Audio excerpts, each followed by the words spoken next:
Full A plus എന്ന് പറയുമ്പോൾ എനിക്ക് രണ്ടെണ്ണത്തിൽ കുറച്ച് സംശയം ഉണ്ടായി, ബാക്കിയെല്ലാം പിന്നെ കുഴപ്പമില്ല. അങ്ങനെ ഇപ്പോൾ ഭയങ്കര സന്തോഷം. എനിക്ക് ഞാൻ കഷ്ടപ്പെട്ടതിന് അത്ര ഇതായിട്ടില്ലാന്ന് ഇതെന്ത് ജീവിതം പച്ചപിടിപ്പിക്കാനുള്ള ഓട്ടപ്പാച്ചിലിനിടയിലാണ് നരിബാൻ കാമി ഭാര്യ ഈശ്വരിക്കൊപ്പം 20 വർഷം മുൻപ് കാസർഗോഡ് എത്തിയത്.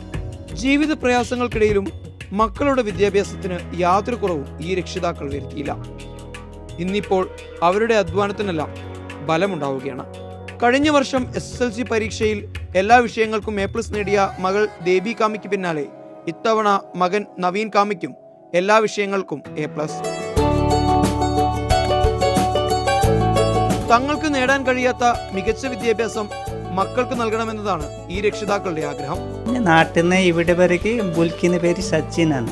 സച്ചിൻ്റെ പേരിൽ എല്ലാവരും അറിയുന്നത്, നാട്ടുകാരും ഇവിടുത്തെ നാട്ടുകാരും നമ്മളെ നാട്ടിലും അറിയുന്നത് അങ്ങനെ തന്നെ. ഇപ്പോൾ ഭയങ്കര സന്തോഷം. എനിക്ക് ഞാൻ കഷ്ടപ്പെട്ടതിന് അത്ര ഇതായിട്ടില്ലാന്ന് ഇതെന്ത് LSS USS പരീക്ഷകളിലും മികച്ച വിജയം നേടിയ നവീൻ സ്കൂളിലെ തന്നെ ഏറ്റവും മിടുക്കനായ വിദ്യാർത്ഥികളിൽ ഒരാളാണ്. കോഴ്സ് എന്ന് പറയുമ്പോൾ കമ്പ്യൂട്ടർ എടുക്കും മിക്കവാറും, അല്ലെങ്കിൽ ബയോളജി എടുക്കും. ഇനിയും ചട്ടഞ്ചാൽ സ്കൂളിൽ തന്നെ തുടർന്ന് പഠിക്കണമെന്നതാണ് നവീന്റെ ആഗ്രഹം.